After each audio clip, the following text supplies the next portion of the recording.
Sulphur antipsoric medicine to clear the deep layer of psoric miasm. Psora মায়াজমের যে গভীর যে স্তরটা আছে এই স্তরটাকে দূর করার জন্য সালফার একটা যথেষ্ট হ্যানিম্যান স্যার আবিষ্কৃত কার্যকরী একটা ওষুধ। হ্যানিম্যান স্যার তার ক্রনিক ডিজিজ অফ বইয়ে বলে গেছেন যে আমরা যে রোগে আক্রান্ত হই তার জন্য প্রধান কারণটাই হচ্ছে এই সোরা মায়াজম।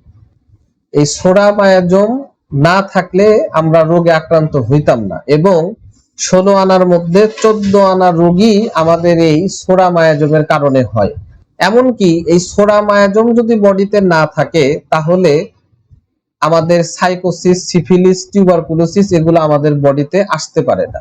অর্থাৎ টিউবারকুলোসিস আমাদের বডিতে আসতে গেলে সোরার সাথে বাইন্ড হয়ে আসতে হবে। সিফিলিস মায়াজম যদি আমাদের বডিতে আসতে যায় তাহলে এই সোরার সাথে বাইন্ড করে আসতে হবে। তো এই জন্য সোরা মায়াজমটা এটা আদি একটা মায়াজম, রোগ প্রবণতা, রোগ সৃষ্টির একটা কারণ, যেটা হোমিওপ্যাথির একটা বেস ভেরিয়েন্ট হিসেবে আমরা বিবেচনা করি, যেটা হ্যানিম্যান স্যার দীর্ঘ 12টি বছর গবেষণা করে এই মায়াজম তত্ত্বটি আবিষ্কার করে হোমিওপ্যাথিকে একটা অনবদ্য সৃষ্টি দান করেছেন। তো সেই সোরা মায়াজমের যে ডিপ লেয়ার, গভীরতম যে স্তর, এটা যদি আমরা কোনো রোগীর মধ্যে পাই প্রিডমিনেন্ট অবস্থায়, সেই জন্য আমরা সালফার ব্যবহার করতে পারি। সালফারের একটা অন্যতম কি পয়েন্ট হচ্ছে burning is the key point. সালফারের অধিকাংশ রোগীর মধ্যেই আমরা একটা জ্বালা পোড়া পাইতে পারি। এই জ্বালা পোড়াটা ছাড়া যেন সালফার হইতেই চায় না। সেটা হইতে পারে হাতের তলায় জ্বালা পোড়া হইতে পারে, সেটা হইতে পারে পায়ের তলায় জ্বালা পোড়া হইতে পারে, চোখ জ্বলতে পারে, নাক জ্বলতে পারে, মাথা জ্বলতে পারে, পেট জ্বলতে পারে। সালফারের মধ্যে এই জ্বালা পোড়াটা এটা খুব কমন একটা কি পয়েন্ট যেটা আমরা পাইতে পারি। এবং জ্বালা পোড়ার সাথে আরেকটা পয়েন্ট আছে, সেটা হচ্ছে হিট, গরম হয়ে যাওয়া এবং জ্বালা পোড়া। হিট অ্যান্ড বার্নিং অথবা heat or burning is the key point of sulphur. any kind of discharge violent offensive। সালফারের যত ধরনের স্রাব আছে না কেন প্রত্যেকটা স্রাবই ভয়াবহ দুর্গন্ধযুক্ত। যেমন অর্থাৎ সালফারের বডির ভিতর থেকে, সালফারের শরীরের ভিতর থেকে যা কিছু বাইরে বের হয়ে আসবে সবকিছুতেই ভয়াবহ দুর্গন্ধ আমরা পাই। সেটা হইতে পারে সোয়েট, হইতে পারে ঘাম, হইতে পারে স্টুল, হইতে পারে মল ত্যাগ, হইতে পারে ফ্লাটুস, হইতে পারে বায়ু, হইতে পারে ইউরিন, হইতে পারে প্রস্রাব, হইতে পারে স্যালাইভা, হইতে পারে লালা, হইতে পারে মিন্স, হইতে পারে মাসিক স্রাব, হইতে পারে লিউকোরিয়া, হইতে পারে সাদা স্রাব, হইতে পারে এনি কাইন্ড অফ ডিসচার্জ বা শরীরের ভিতর থেকে সালফারের রোগীর যা কিছু বের হয় সব কিছুতে আমরা একটা ভায়োলেন্ট অফেন্সিভনেস পাই, দুর্গন্ধ আমরা পাই। সালফারের রোগীরা সাধারণত warm blood and aggravated from heat. সালফারের রোগীরা সাধারণত গরমে কাতর হয়ে থাকে অ্যান্ড অ্যাগ্রাভেটেড ফ্রম হিট, এবং সালফারের রোগীর সমস্ত সমস্যা গরমে বৃদ্ধি পায়। সালফারের রোগীর সমস্ত সমস্যা সাধারণত গরমে বৃদ্ধি পায় এবং এই রোগীরা বেশিরভাগ ক্ষেত্রে গরম কাতর হয়ে থাকে। All kind of orifices looks red. সালফারের রোগীর যত ছেদা আছে, ছিদ্র পথ আছে, যত ওরিফেস আছে, এই সবগুলা ছেদা পথ, ছিদ্র পথ বা ওরিফেস গুলা সাধারণত লাল টকটকে হয়ে থাকে। যেমন নাকের ছেদা হইতে পারে, মলদার হইতে পারে, ঠোঁট হইতে পারে, এইরকম আর কি। তারপরে আপনার জননাঙ্গ হইতে পারে, জননেন্দ্রিয় হইতে পারে, ঠিক আছে। এই যে সমস্ত যে ওরিফেস গুলা আছে, দেহের যে ছিদ্র পথ গুলা আছে, এই প্রত্যেকটা ছিদ্র পথ লাল হয়ে থাকে। এবং আমরা এটা দেখে থাকি যে সালফারের রোগী ঠান্ডা ঝরতে ঝরতে ঝরতে ঝরতে 12 মাস ঠান্ডা ঝরতেছে বা ঠান্ডা ঝরতে ঝরতে নাকের ডগাটা লাল টকটকে হয়ে গেছে। এইখানে আমরা সালফার প্রয়োগে অব্যর্থ রেজাল্ট পাই। পায়খানা করতে করতে বিশেষ করে বাচ্চাদের মধ্যে ডায়রিয়া, ডিসেন্ট্রি আমরা খুব কমন পাই। বাচ্চারা পায়খানা করতে করতে পায়খানার রাস্তা লাল টকটকে হয়ে যায়, কোনো ওষুধের সুস্পষ্ট সিমটম পাওয়া যায় না। এই রকম শত শত না হাজার হাজার রোগীকে সালফার দিয়ে ভালো হয়ে গেছে। আপনি পায়খানা করতে করতে ডায়রিয়া, ডিসেন্ট্রি, হসপিটালে ভর্তি রোগী, বাচ্চাদের রোগীদের মধ্যে এরকম ডায়রিয়া হয়, এখন তো আরো কমন, বাচ্চাদের মধ্যে ঠান্ডা আর পাতলা পায়খানা, এগুলা যেন নিত্য নৈমিত্তিক সঙ্গী, চলতেই থাকে চলতেই থাকে চলতেই থাকে। তো যদি কখনো আমরা দেখতে পাই যে পায়খানা করতে করতে মলদার লাল টকটকে হয়ে গেছে, অন্য কোনো ওষুধ দরকার নেই, জাস্ট সালফার কয়েকটা ডোজ দেওয়ার সাথে সাথে তার পায়খানা বন্ধ হয়ে যাবে, বাচ্চাটা আস্তে আস্তে সুস্থ হয়ে যাবে। এরকম বহু প্রমাণ আমি আমার নিজের জীবনে পেয়েছি এবং অনেক ডাক্তাররা এই প্রমাণগুলা পেয়েছে। এটা আপনাদের যেন ভুল না হয়। বিশেষ করে অ্যান্টিবায়োটিক যখন কাজ করতে চায় না, কোনো ওষুধ যখন কাজ করতে চায় না, তখন এই ওরিফেস অ্যানাস সাইটটা যদি, রেকটামটা যদি লাল টকটকে হয়ে যায়, তখন আমরা সালফার 2-4টা ডোজ দিলেই এই বাচ্চাটা সুস্থ হয়ে যাবে ইনশাআল্লাহ। সালফারের আরো বড় 2টা কি পয়েন্ট হচ্ছে laziness and ইগোটিজম।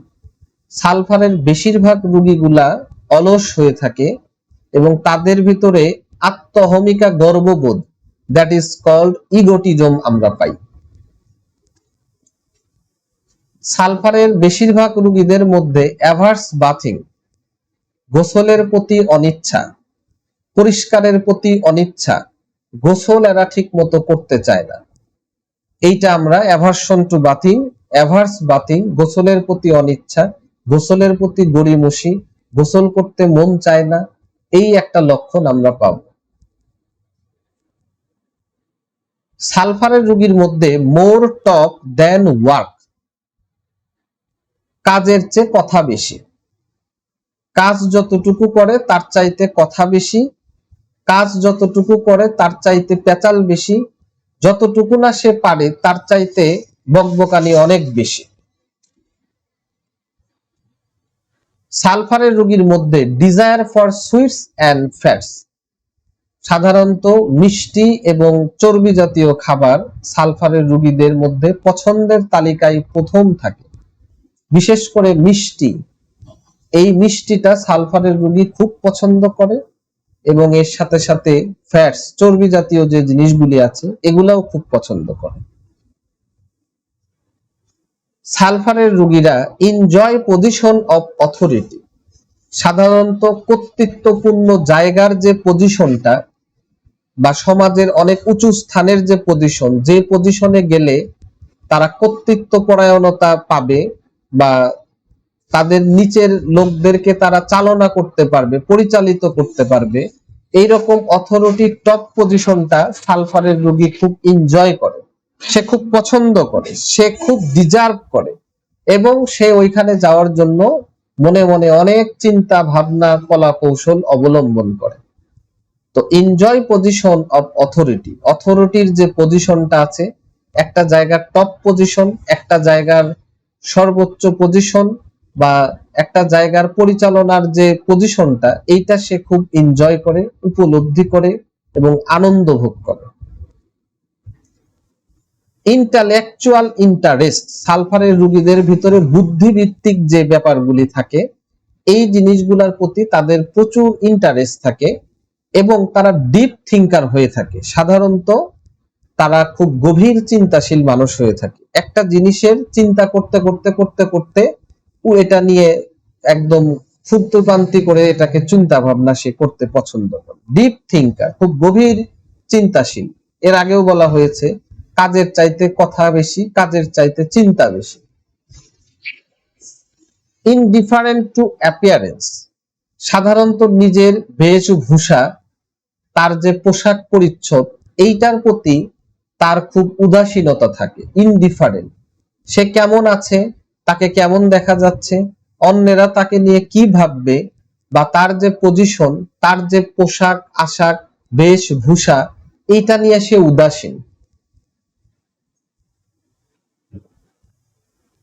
He looks up to himself and despises everything else. সে নিজেরটা সবসময় বড় মনে করে এবং অন্যেরটা সবসময় সে ছোট মনে করে। এইটা সালফারের একেবারে ইনার সেন্সের একটা কথা। He looks up to himself and despises everything else. সে নিজের যা কিছু আছে, নিজের মধ্যে যা কিছু আছে, বা তার আত্মীয় স্বজন বা তার ছেলে মেয়ের, তার আশেপাশের লোকজনের মধ্যে যা কিছু আছে, বিশেষ করে তার একেবারে নিজের যা কিছু আছে, এইটাকে সে সবসময় এটা নিয়ে গর্ববোধ করে, বড় মনে করে, এটার অনেক প্রশংসা করে। কিন্তু অন্যের যা কিছু আছে সেটাকে সে ইগনোর করে, তুচ্ছ তাচ্ছিল্য করে। অর্থাৎ নিজের যা কিছু আছে তা নিয়ে সে অনেক গর্ব করে, অন্যের যা কিছু আছে এটাকে সে তুচ্ছ তাচ্ছিল্য হিসাবে দেখে। নিজেরটা সে বড় মনে করে, অন্যেরটা সে ছোট মনে করে। এই যে ব্যাপারটা, এইটা হচ্ছে সালফারের একদম ইনার সেন্স, একদম খুব ডিপেস্ট একটা লেয়ার আমরা পাই। A good remedy to close the treatment of acute disease and to begin the treatment of chronic condition. সাধারণত অ্যাকুইট ডিজিজ গুলার শেষ হিসাবে, অ্যাকুইট ডিজিজ গুলার শেষ ওষুধ হিসাবে এবং ক্রনিক ডিজিজের শুরুর ওষুধ হিসাবে আমরা সালফারের একটা ক্রিয়া দেখতে পাই। অর্থাৎ আমরা হয়তো কোনো একটা জ্বরের রোগীকে চিকিৎসা করেছি, পাতলা পায়খানার রোগীকে চিকিৎসা করেছি, বা যে কোনো একটা রোগী অ্যাকুইট ডিজিজের খুব মারাত্মক একটা রোগীকে চিকিৎসা করেছি। এরপরে সালফার যদি আমরা 2-1 ডোজ তাকে দিতে পারি, যদি সে শরীর ম্যানিফেস্টেশনের মধ্যে থাকে, তাইলে সে দেখা যাবে যে তার ক্ষুধা, তার ঘুম, তার পায়খানা, প্রস্রাব সবকিছু আবার আগের মতো হয়ে থাকবে এবং ওই রোগটার যে ফ্লেয়ার আপ পিরিয়ড থাকে, একটা রোগ যে বারবার ঘুরতে থাকে, এই যে প্রবণতাটা, এটা দূর হইতে পারে। আবার আমরা যখন ক্রনিক মায়োজোমেটিক স্টেট পাবো, যেখানে রোগী একাধিক মায়োজোমের মধ্যে আবদ্ধ বা ক্রনিক রোগী, এই রোগীগুলাতে আমরা ট্রিটমেন্টের প্রথমে যদি সুস্পষ্ট কোনো লক্ষণ আমরা না পেতে পারি যে রোগীটা কোন ওষুধের মতো আচরণ করছে, সেই ক্ষেত্রে আমরা সালফার 2-1টা ডোজ দিলে, অপেক্ষা করলে এই রোগীর সঠিক চিত্র, সঠিক ঔষধের চিত্র আমাদের সামনে নিয়ে আসবে। এই হিসাবে আমরা close the treatment of acute disease, acute ডিজিজকে চিকিৎসার পরিসমাপ্তি ঘোষণা এবং ক্রনিক ডিজিজের চিকিৎসার শুরু অস্পষ্ট ক্ষেত্রে আমরা সালফার দিয়ে করতে পারি। এবং mental problems after suppression of skin disease, সাধারণত চর্ম রোগগুলিকে চাপা দেওয়ার পরে যদি কোনো মানসিক সমস্যার অ্যারাইজিং হয়, যদি কোনো মানসিক সমস্যার সূচনা হয়, সেই ক্ষেত্রে সালফার এই লেয়ারটাকে দূর করে দেবে। তার যে চাপা রোগটা ছিল, চর্ম রোগটা যে চাপা দেওয়া ছিল, এইটাকে ফিরিয়ে নিয়ে আসবে এবং তার মেন্টাল প্রবলেমকে দূর করে ফেলবে। বর্তমান সময়ের সবচাইতে বেশি মানুষ যে রোগটাতে ভোগে, এটা হচ্ছে মেন্টাল প্রবলেম। মানুষের মনে শান্তি নেই, মানুষের সবকিছু আছে কিন্তু তার মনে শান্তি নেই। তার পজিশন নিয়ে সমস্যা, তার পারিবারিক জীবন নিয়ে সমস্যা, তার ভবিষ্যৎ জীবন নিয়ে সমস্যা, তার বর্তমান জীবন নিয়ে সমস্যা, কত যে সমস্যা, সে তার নিজের জায়গা থেকে সে কখনোই সুখী না। এবং ডিপ্রেশন, অস্থিরতা, অ্যাংজাইটি, টেনশন, নানান রকমের সমস্যার কারণে তার হাইপার টেনশন গ্রো করতেছে, বিভিন্ন মানসিক সমস্যা তৈরি করতেছে। তার বডির যে একটা হারমোনি আছে, একটা গতিপথ আছে, তার বডির যে একটা সুন্দর একটা ফ্লেয়ার আপ আছে, এটা নষ্ট করে ফেলতেছে। তো এই মানসিক সমস্যা অনেক সময়, বেশিরভাগ ক্ষেত্রে দেখা গেছে যে ভয়াবহ কোনো রকমের চর্ম রোগ যদি চাপা পড়ে, বিশেষ করে অয়েন্টমেন্ট দ্বারা, বিশেষ করে স্টেরয়েড দেওয়া, বিশেষ করে বিভিন্ন রকমের হাইড্রোকর্টিসন ইনজেকশন দ্বারা হয়তো তার চর্ম রোগটা চলে গেল। এই লোকটা মানসিকভাবে খুব ভালো ছিল, প্রফুল্ল ছিল, হতাশ ছিল না, এখন তার হুট করে বিভিন্ন ধরনের মানসিক সমস্যা অ্যারাইজ করলো। সেই ক্ষেত্রে সালফার তাকে একটা সুস্থ জীবন এনে দিতে পারে। তো এই ছিল আমাদের সালফারের ব্লুপ্রিন্ট অফ সালফার।